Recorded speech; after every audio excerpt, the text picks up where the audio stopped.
ملیے سید جاوید انور سے جو ٹیکساس کے کروڑپتی ہیں، جو براہ راست سیاست میں حصہ نہیں لینا چاہتے مگر ریپبلکن پارٹی کو نہ صرف ووٹ دیتے ہیں بلکہ ان کا نام جماعت کو چندہ دینے والے بڑے ڈونرز میں آتا ہے۔ صدر ٹرمپ واقعی میں کھل کر بولنے والی شخصیت ہیں۔ میں پہلی بار ان سے وائٹ ہاؤس میں ملا، پھر ان کے خاندان سے واقف ہوا، ان کے بیٹوں، ان کی بیٹی، سب کو جانتا ہوں۔ مجھے لگتا ہے کہ ان کی فلسفی ٹھیک ہے۔ میں کہوں گا کہ میں دوسرے سیاستدانوں کے مقابلے میں ان سے ذرا مختلف طریقے سے ڈیل کرتا ہوں۔ جاوید انور کے بقول وہ کئی دہائیوں سے ریپبلکنز کو بڑی ڈونیشنز دے رہے ہیں، جس میں سال 2024 کی انتخابی مہم بھی شامل ہے۔ جاوید انور اپنے تیل کے کاروبار کی وجہ سے ٹیکساس میں جانی پہچانی شخصیت ہے اور آئل انڈسٹری میں ان کا شمار بڑے بزنس مین میں ہوتا ہے۔ وہ ریپبلکن پارٹی کے اہم رہنماؤں کے ساتھ رابطوں کی وجہ سے شہرت بھی رکھتے ہیں۔ سابق صدر جارج بش نے جاوید انور کے ساتھ دوستی کا ذکر اپنی کتاب میں بھی کیا ہے۔ سابق صدر جاوید انور کو جے ڈیڈی کہہ کر پکارتے ہیں۔ جاوید انور 18 سال کی عمر میں کراچی سے امریکہ پیٹرولیم انجینئرنگ کی تعلیم حاصل کرنے آئے تھے۔ کراچی میں فون آپریٹر کا کام کرنے والی والدہ نے انہیں اکیلے پالا پوسا تھا۔ ان کے لیے انہیں امریکہ بھیجنا آسان نہ تھا۔ They said, son, sink or swim, we're going to give you 1 semester tuition, 1-way ticket, and maybe month or 2 expenses. انہوں نے کہا، بیٹا ڈوبو یا تیرو، ہم تمہیں صرف 1 سیمسٹر کی ٹیوشن، 1-way ٹکٹ اور شاید 1 مہینے یا 2 کے اخراجات دے پائیں گے۔ اس کے بعد ہمارے پاس آپ کو واپس لانے کے لیے پیسے نہیں ہیں۔ اگر آپ اپنا مستقبل وہاں نہیں بنا سکتے تو کہیں بھی پرواز کرنے سے پہلے اس کے بارے میں سوچ لو۔ میں نے اس کے بارے میں سوچا اور میں امریکہ کے لیے نکل پڑا۔ میں نے آتے ہی کالج کی کینٹین میں کام کرنا شروع کر دیا، جس کی بنا پر مجھے 3 وقت کا کھانا مفت مل جاتا تھا، کیونکہ میرے پاس پیسے نہیں تھے اور میں پیسہ خرچ بھی نہیں کرنا چاہتا تھا۔ لیکن ویکینڈز مشکل تھے کیونکہ کینٹین بند تھی، اس لیے میں نے ایک کک سے دوستی کر لی جس سے میں ویکینڈ پر ملنے چلا جاتا تھا اور اسے کہتا تھا کہ میں فارغ ہو گیا ہوں، میرے لیے کوئی کام ہے، تو وہ مجھے اپنے ساتھ کام کرنے دیتا اور بدلے میں مجھے مفت کھانا ملتا۔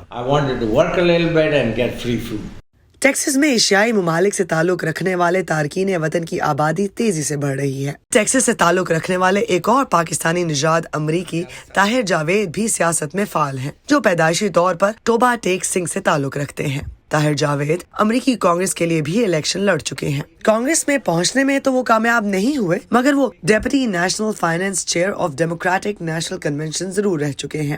I served on Hillary Clinton's campaign for Biden election. I was جو لیڈ کر رہا تھا اس کو مسلم فار بائیڈن کی جو کیمپین تھی اس کو۔ ویسے اوورآل سارے الیکشنز جتنے بھی آپ دیکھو نا، they may get to $20 million. I raised quite a money. I mean, I was like Hillary کے ٹائم پہ I was the second largest bundler of 4-5 states کے اندر. For Biden I was still second largest bundler. وہ health services کے کاروبار سے وابستہ ہیں اور ٹیکساس میں ان کے متعدد ہسپتال ہیں۔ طاہر جاوید صحت عامہ کے ساتھ ساتھ ریئل اسٹیٹ اور ویئر ہاؤسز یا اسٹوریج کا کاروبار کرتے ہیں۔ ان کے والد لاہور میں ایک سرکاری ملازم تھے۔ 22 برس کی عمر میں یہاں امریکہ آنے کے بعد وہ ایک کمرے میں 4 لوگوں کے ساتھ رہتے تھے۔ ان کے پاس اتنے پیسے نہیں تھے کہ وہ اپنے لیے ایک مکان لے سکتے۔ جو لوکل پالیٹکس کے اندر جو تھا وہ تو کچھ دوست بن گئے جو جسٹس آف پیس یا اس طرح کی جو الیکٹ ہو کے آئے ہوئے تھے، تو I was supporting those friends who were getting re-elected and all that just because they are doing a good job. پھر 9/11 کے بعد I realized کہ مسلمانوں کے اوپر ایک پولیٹیکل پریشر بلڈ ہونا شروع ہوا یہاں پہ، اور امیگرینٹ کمیونٹی کے اوپر ایک کہ بھی یہ معاملات اس طرح کے نہیں رہے۔ سو وہاں سے پھر I started spending کے زیادہ ٹائم اور ان لوگوں کو الیکٹ کرنے میں جو ہماری ویلیو کو سمجھتے تھے۔ دیکھیں نا، یہ جو کنٹری ہے یونائٹڈ اسٹیٹس ہے، کنٹری آف امیگرینٹس، اس کنٹری کو امیگرینٹس نے بنایا ہے۔ اگرچہ امریکی سیاست میں پاکستانی نژاد امریکیوں کی شرکت ایک نیا رجحان ہے، لیکن امریکہ میں بھارتی نژاد امریکیوں نے سیاست میں پہلے قدم جمائے، اسی لیے ان کی ایک بڑی تعداد کئی شعبوں میں اہم عہدوں پر نظر آتی ہے۔ Iram Abbasi, voice of America, Houston, Texas.